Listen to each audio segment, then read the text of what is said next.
গাজায় প্রতিনিয়ত শিশু হত্যা চলছে। ফিলিস্তিনের ভিডিওগুলো দেখবার মতো অবস্থা নাই। একটু আগে একটা ভিডিও দেখছিলাম, আল্লাহ তাআলা আমাকেও একটা বাচ্চা দিয়েছেন ৮-১০ বছরের। ৮-১০ বছরের একটা ছেলে ৫-৬ বছরের একটা ছেলেকে, ছোট ভাইকে বড় ভাই সান্ত্বনা দিচ্ছে, মাথার উপরে হাত বুলাচ্ছে। ছোট ভাই বড় ভাইয়ের কোলে মাথাটা রেখে চোখের পানি ফেলছে, অঝরে কাঁদছে, কারণ তাদের বাবা মাকে শহীদ করে দেওয়া হয়েছে। বড় ভাইটা ছোট ভাইয়ের মাথার উপর হাত বুলাচ্ছে আর তাকে সান্ত্বনা দেওয়ার চেষ্টা করছে, ব্যর্থ চেষ্টা। শত সহস্র শিশু আজ এতিম হয়েছে, শত সহস্র মা বাবার বুক আজ খালি হচ্ছে। যারা নারী অধিকার নিয়ে পান থেকে চুন খসলেই চিৎকার চেঁচামেচি করে, সেই মানুষগুলো আজ পাথর হয়ে গেছে। তাদের চোখের সামনে শত সহস্র মা বোনকে আজ খুন করা হচ্ছে। প্রেগনেন্ট মহিলাদেরকে রেখে সেই হসপিটাল বম্বিং করে উড়িয়ে দেওয়া হচ্ছে।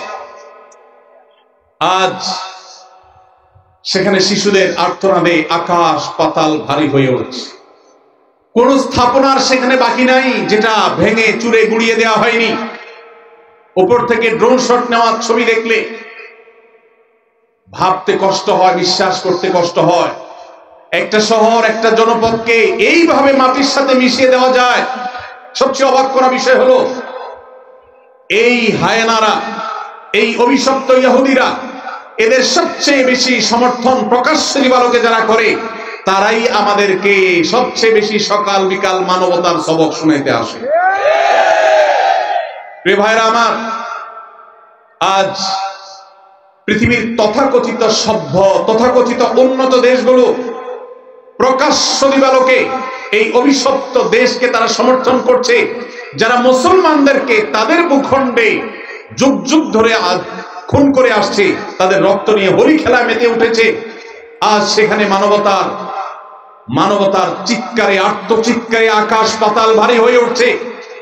আজ থেকে ১০০-২০০ বছর পর যখন গাজা বা ফিলিস্তিনের ইতিহাস লেখা হবে, যখন এই অভিশপ্ত হায়নাদের এই নির্মমতার চিত্র ইতিহাসের পাতায় তুলে ধরা হবে, তখন আপনি আমিও কাঠগড়ার আসামি থাকবো।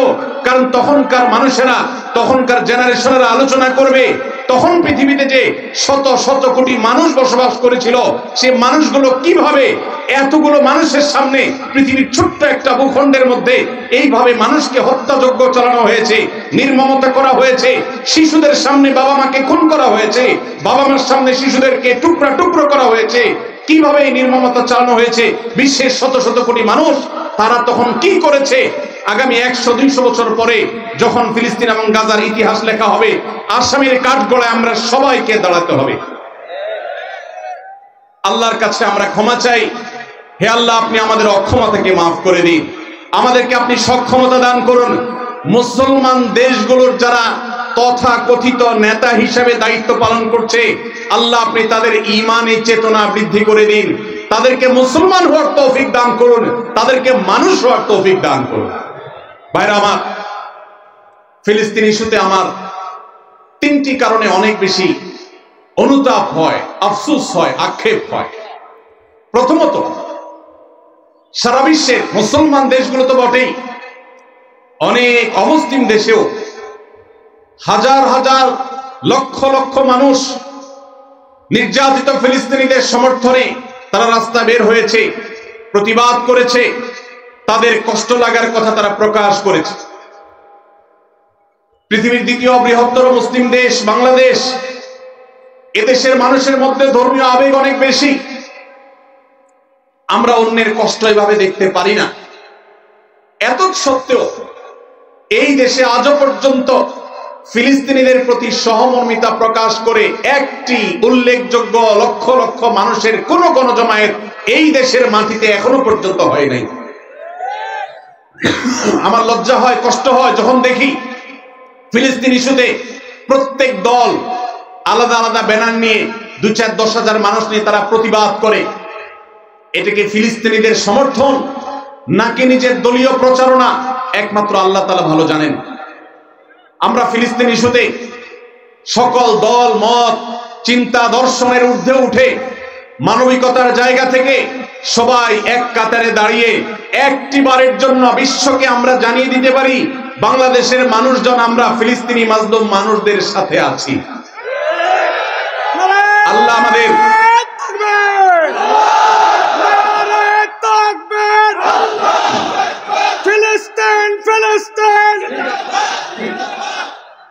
আল্লাহ রাব্বুল আলামিন আমাদের মুসলিম নেতৃবৃন্দকে সেই সুবোধ দান করুন, তারা যেন এদেশের সকল মতের, সকল চিন্তার, সকল পথের, সকল আদর্শের, সকল দলের মানুষদেরকে, এমনকি আমাদের যে সমস্ত অমুসলিম ভাইয়েরা আছেন তাদেরকেও এই মানবিক ইস্যুতে এক কাতারে দাঁড় করিয়ে লক্ষ লক্ষ বাংলাদেশের মানুষ ফিলিস্তিনি পতাকা হাতে নিয়ে তারা ফিলিস্তিনের প্রতি সহমর্মিতা প্রকাশ করবে, জানাবে।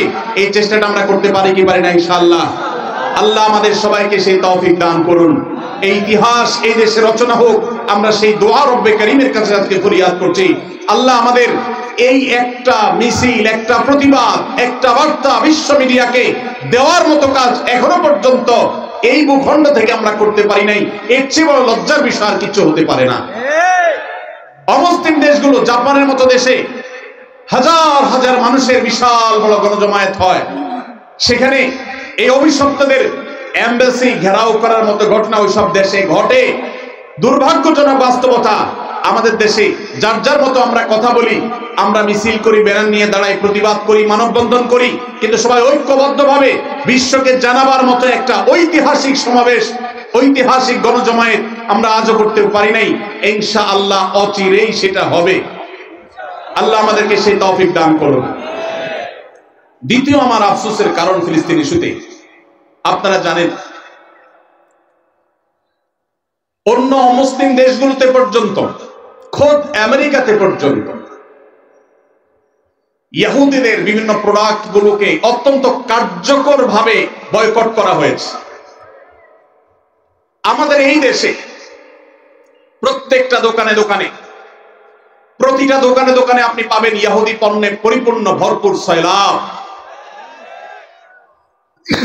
আমরা অনেকে আছি যারা ফিলিস্তিনি বাচ্চাদের ভিডিও দেখে চোখের পানি ফেলি, কিন্তু আমাদের ওয়াশরুমে গেলে হ্যান্ড ওয়াশটা দেখা যায় ইহুদিদের। আমাদের ওয়াশরুমে গেলে দেখা যায় সাবানটা কেনা হয়েছে, যে সাবানটা আমি টাকা দিয়ে কিনে এনেছি আমার পকেট থেকে, সেটা ইহুদিদের তৈরি করা। আমি যে সফট ড্রিঙ্কস গিলছি ডক ডক করে, সেটা ইহুদিদের তৈরি করা। এই সমস্ত পণ্য আপনি যখন মুদি দোকান থেকে কিনেন, আপনি কোন দোকান থেকে যখন ইহুদিদের কোন পণ্য কিনেন, তখন আপনি পণ্য কিনেন না, আপনি মূলত ইহুদিদেরকে চাঁদা দেন বোমা হামলা করবার জন্য। আপনি যেটাকে টাকা দিয়ে সম্পদ কেনা, মাল কেনা মনে করছেন, এটা মাল কেনা নয়, এটা অভিশপ্তদের বোমাবাজিতে সাহায্য করা। লজ্জার বিষয়, কার্যকর ভাবে বাংলাদেশে এখনো পর্যন্ত ফিলিস্তিন ইস্যুতে আমরা একটা বয়কট কার্যকর ভাবে করতে পারি নাই। একটা সফট ড্রিঙ্কস শুধুমাত্র কিছুটা বর্জন করা গেছে আলহামদুলিল্লাহ, আর বাকি প্রোডাক্ট গুলো সব যেভাবে সেভাবে রয়েছে। আমি একটা দেশীয়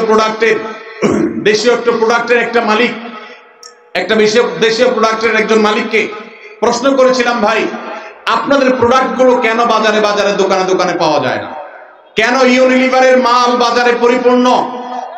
কেন যারা আমাদের সমাজে 14ই ফেব্রুয়ারিতে আমাদের তরুণদের চরিত্রকে ধ্বংস করার নীল নকশা করে, সেই ক্লোজ আপ কেন আমার দোকানে থাকে? কেন আপনাদের পেস্ট দোকানে নাই?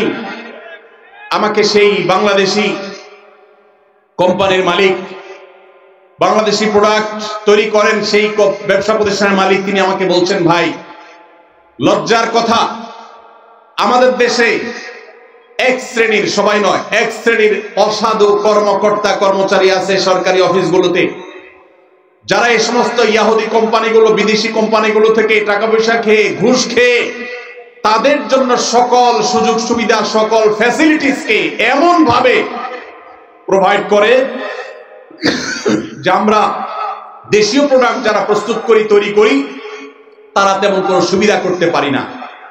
তার এই কথার বাস্তবতা আছে। আমিও কিছুটা অনুভব করার চেষ্টা করেছি, অনুসন্ধান করার চেষ্টা করেছি। দুর্ভাগ্যজনক বাস্তবতা, আমরা সাধারণ মানুষও আমাদের নিজস্ব উদ্যোগে ইহুদিদের পণ্য মুক্ত আমাদের বাসা করব, সেটা আমরা করতে পারি নাই। মনে রাখবেন, আপনি যদি ইহুদিদের পেস্ট না কিনেন, তাদের সাবান না কিনেন, তাদের প্রসাধনী না কিনেন, তাদের কোন প্রকার আইটেম আপনি না কিনে তার জায়গায় যদি একটা মুসলিম দেশের তৈরি করা, আপনার নিজের দেশের তৈরি করা কোনো জিনিস আপনি নেন, কোয়ালিটি যদি একটু খারাপ হয়, দাম যদি একটু বেশিও পড়ে, আপনার এই কেনার কারণে এই যে আপনি স্যাক্রিফাইস করলেন, একটু কম কোয়ালিটির জিনিস নিলেন, আবার দাম একটু বেশি দিলেন, এই স্যাক্রিফাইসটা কিয়ামতের ময়দানে ফিলিস্তিন ইস্যুতে আপনি আপনার ন্যূনতম দায়িত্বটা পালন করতে পেরেছেন, এই হিসাবে আল্লাহর কাছে হাজির হবে, এর সওয়াব আপনি আল্লাহর কাছে লাভ করবেন ইনশাআল্লাহ। আমরা কারা কারা আছি ইহুদিদের পণ্য মুক্ত করব আমাদের বাসাগুলোকে? কারা কারা আছি? আল্লাহ আমাদের সবাইকে তৌফিক দান করুন। আমাদের বাসা বাড়িতে ইহুদি পণ্য থাকবে না, ঠিক আছে ইনশাআল্লাহ? কোন মুদি দোকান থেকে আমরা ইহুদি পণ্য কিনবো না, প্রয়োজনে আমি সফট ড্রিঙ্কস গিলবো না, দেশিটা থাকলে খাবো, না হলে খাবো না। একবার বাংলাদেশ বিমানে আমি কোথাও ট্রাভেল করতেছিলাম, আমাকে কোকা কোলা দেওয়া হলো। আমি বললাম, কেন কোকা কোলা? আমার দেশীয় ক্যারিয়ার, আমার দেশীয় সফট ড্রিঙ্কস নাই, কেন আপনি বিদেশি সফট ড্রিঙ্কস খেতে আমাকে বাধ্য করবেন? প্রতিবাদ স্বরূপ আমি এটা খেলাম না, নিয়ে যান, অন্তত একটা বোতল বাঁচবে। আর আপনার কর্তৃপক্ষকে জানাবেন, একজন কাস্টমার প্রতিবাদ করেছে, তিনি দেশীয় সফট ড্রিঙ্কস না বিদেশি সফট ড্রিঙ্কস এমনিতে স্বাস্থ্যের জন্য ক্ষতিকর, সেখানে ইহুদিদের যে সফট ড্রিঙ্কস আপনি কিনছেন, এটা সফট ড্রিঙ্কস না, এটা রক্তে ভরা বোতল। অতএব আমাদের বাসা বাড়িকে ইহুদি পণ্য থেকে মুক্ত করবো তো ইনশাআল্লাহ।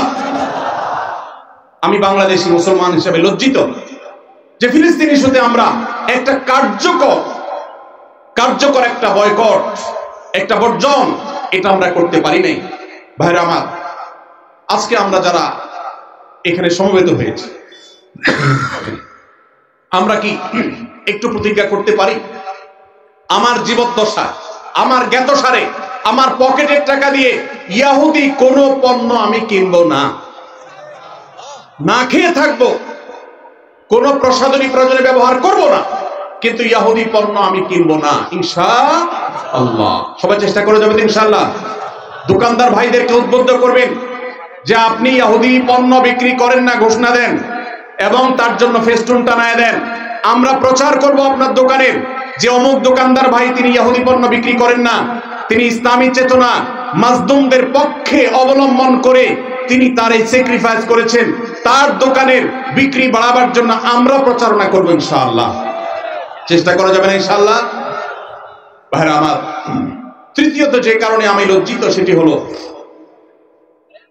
ইহুদিদের এই অভিশপ্ত হায়নাদের, যারা মানবতাকে কুরে কুরে খাচ্ছে যুগ যুগ ধরে ফিলিস্তিনের মাটিতে, ছোট বাচ্চাদের রক্তে যাদের হাত রঙিন হয়ে আছে যুগ যুগ ধরে, তাদের যে সমস্ত ধ্বজাধারী আছে, তাদের যে সমস্ত দালাল আছে, বাংলাদেশে মাথা গুনলে সংখ্যা বলা যাবে, এত স্বল্প সংখ্যক দালাল আছে। এই কট্টর সেকুলার বামপন্থী কিছু দালাল, মুসলিম বিদ্বেষী কিছু দালাল, যারা ইহুদিদের দালাল, এই মুসলমানদের ভূখণ্ডে, ধর্মপ্রাণ মানুষের ভূখণ্ডে তাদের গলা যখন উঁচু দেখি তখন আমার লজ্জা হয়। আমরা এই দালালদের উঁচু কণ্ঠ যদি এদেশে শুনি, তাহলে এর চাইতে বড় লজ্জার বিষয় কিছু হতে পারে না।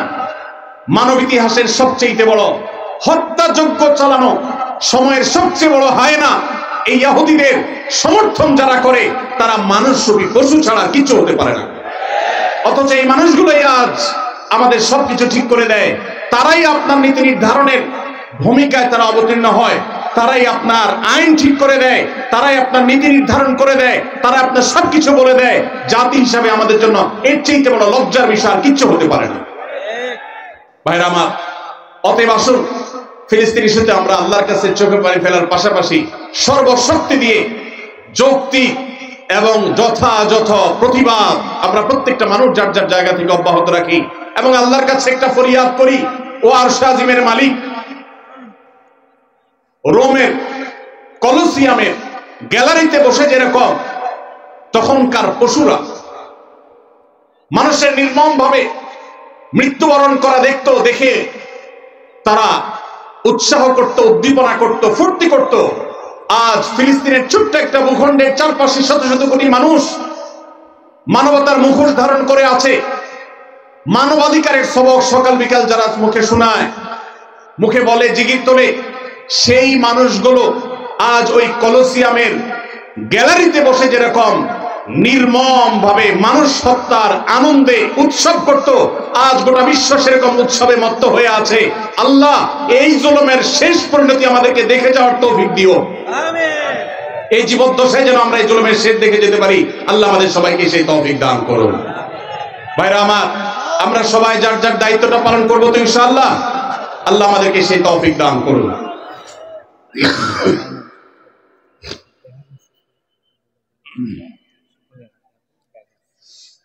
ভাইরা আমার, আমাদের আজকের মাহফিলের প্রধান আকর্ষণ হযরত মাওলানা মামুনুল হক হাফিজাহুল্লাহ, তিনি চলে এসেছেন, কাছাকাছি আসছেন। আমার আরেকটু কথা বাকি আছে, আমি শেষ করবো ইনশাআল্লাহ। তার আগে আপনাদেরকে একটু অনুরোধ করতে চাই, স্বেচ্ছাসেবকরা যারা আছো, স্বেচ্ছাসেবকরা একটু দাঁড়িয়ে যেতে হবে। ব্যাগ নিয়ে যারা আছেন, মেহেরবানি করে পুরো মাহফিলের প্যান্ডেলের ভেতরে খুব দ্রুততার সাথে প্রবেশ করে যান। এবং আমরা যারা আছি, এই মাহফিল ইসাক এবং এই বাইতুল হুদা মসজিদ থেকে যে যুগান্তকারী সামাজিক উদ্যোগগুলো নেওয়া হয়ে থাকে,